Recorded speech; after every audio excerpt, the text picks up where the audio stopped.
It's simple. You have your winners and you have your losers. Okay? It's very, very simple. If you notice someone being kind of a loser, you gotta cut them off.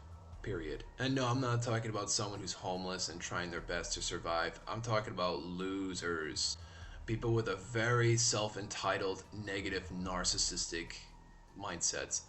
Someone who believes the world owes them everything. Someone who blames, the world for them existing and it wasn't their choice and they don't like being here. You got to cut them off. You got to cut them off because they will bring you down, tear you down, and you won't go far in life. If you think losers don't impact your mind, they do. They do. You have to cut them off. If you notice this person's kind of a whiny loser, cut them off instantly. Don't say goodbye because they'll try to guilt trip you and then make you question whether or not you should break ties with them. Don't do that too. They're very good at being manipulative because they want as much company as they can. They want that company. They don't want to face the loneliness themselves, which is the themselves that they truly hate and disrespect. And they'll do whatever they can to bring that as much people around them to distract them from that dark, disgusting self they've manifested through the years.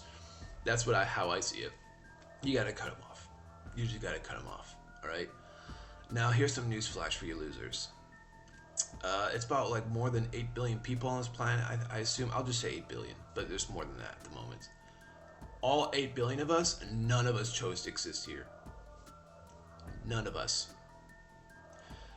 If you would ask each and every one of us, like if it really, like, let's say all 8 billion of us decide to get really honest, and I mean really honest, and it becomes an easy thing even as well. I mean, sometimes it's really hard to be truly honest of who we are and speaking that truth out. But let's say all 8 billion of us, we would say the same thing.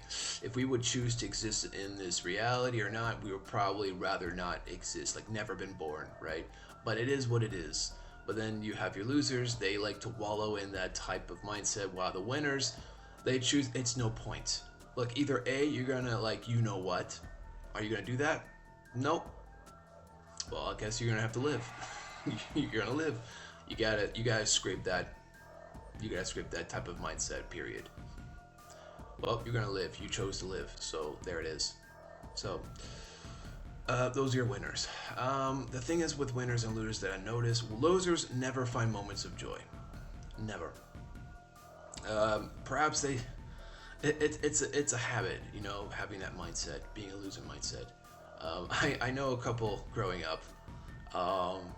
There's no way of getting them off that mindset, in my opinion. There, at some point, after so many years, if you're constantly rotting yourself in that type of mindset, it becomes permanent, and it's unfortunate.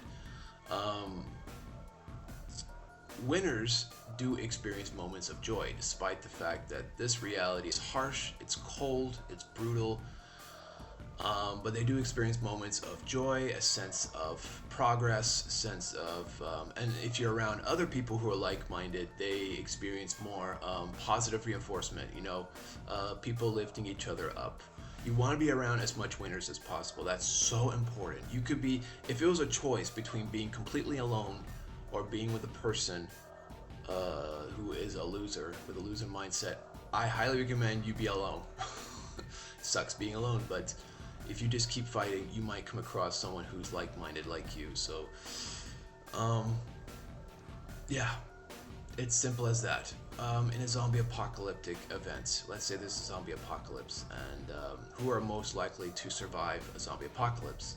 You have your losers who like to wallow and be miserable and just talk about how miserable they are and how the world owes them. They talk about, do what they want to do, but they don't do it. While you have your winners, they're busy hustling, thinking of a way how we're going to overcome this because we can do it. They see a possibility. They see, hey, we can survive this, even though maybe the odds are zero. It's like the Alamo effect, but they decide to keep going. Now, in that moment, when you're fighting, surviving with the mindset thinking that, hey, we can do this, you are experiencing less misery than the losers who are wallowing, sitting there, not doing anything, and just being completely miserable. So it's like, which of the misery would you prefer? in a zombie apocalypse. I will go with the winners. The losers are gonna die anyway because they're not gonna do anything. The winners, they might make it, they might not. So I know it's a really harsh lesson, but I don't know to make this video. Alright, bye.